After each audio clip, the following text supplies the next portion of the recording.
Pergunta 1. Quanto tempo leva a instalação de um CFTV?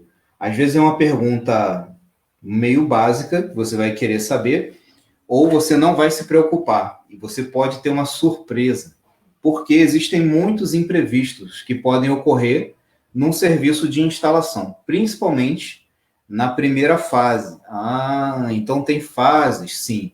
Existe a fase de estrutura de cabeamento, tá? Geralmente um projeto de câmera se define nessas duas fases, na estrutura de cabeamento e na colocação, instalação e configuração em si, tá? Pode ser definido como fase 2.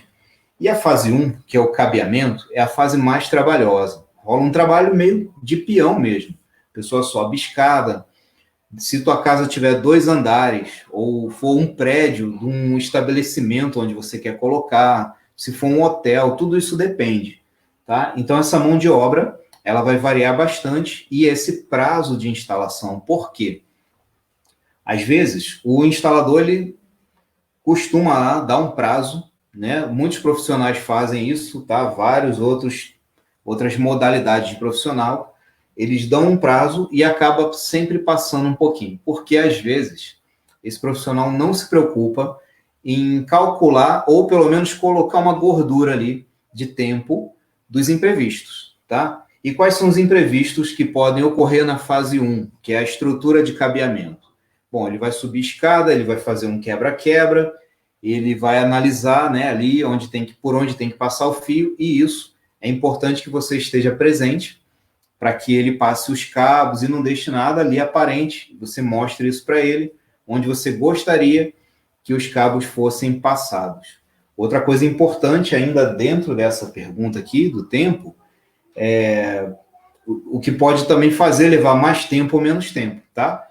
Se ele vai fazer aquela colocação de conduítes, como ele vai ser, se é grande, se é muito aparente. Se você não gosta de uma estrutura aparecendo ali, imagina, dentro de casa, sua casa bem decorada, passando ali uma estrutura de conduíte. Então, algumas instalações são feitas por dentro do teto, do forro do teto. Geralmente, nas casas um pouco mais decoradas, elas têm um teto de rebaixamento de gesso.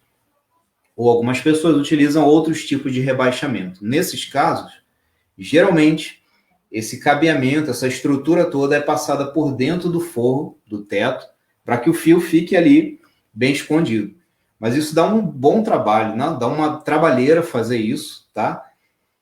E isso podem haver esses imprevistos, tá? Então, quando você vai passar um cabo de um cômodo para o outro, às vezes precisa fazer uma furação, mesmo que seja dentro do forro do teto. Por quê? Como funciona essa estrutura? Vamos supor que você contrate lá um serviço que vai te oferecer 16 câmeras. Então, você imagina que cada câmera vai estar conectada lá, onde cada câmera vai estar, vai ter um fio que vai chegar até um aparelho central. E vai convergir tudo dentro, né, tudo em um equipamento que faz as gravações. Ele se conecta nas câmeras. Esse é um projeto normal de cabeamento de câmeras analógicas, tá? Todos os cabos têm que ser passados e vai chegar num único ponto. Senão, a sua câmera não pode ser visualizada e nem ter as imagens gravadas. Então, isso leva bastante tempo para fazer. Então, geralmente, a pessoa vai lá, dá um prazo de 2 dias, 3 dias, e alguns clientes, tá? Eu já vi, já presenciei isso, já passei por isso. Alguns clientes tentam negociar esse prazo para que ele seja menor, porque ele tem pressa. E muito cuidado, gente. O meu conselho é esse. Muito cuidado ao negociar um prazo para essa execução. Prefira o serviço bem feito. Mesmo que o profissional precise ficar um tempo a mais ali, é importante, tá? Que você tenha paciência nessa primeira fase, onde ele vai passar um bom tempo ali. Se for dentro da sua casa, é pior, porque rola esse quebra-quebra e é um transtorno. Muitos clientes já dispensaram uma instalação de câmeras quando souberam que ia ter que quebrar alguma coisa, alguma parede, e a casa tinha acabado de ser reformada, tá?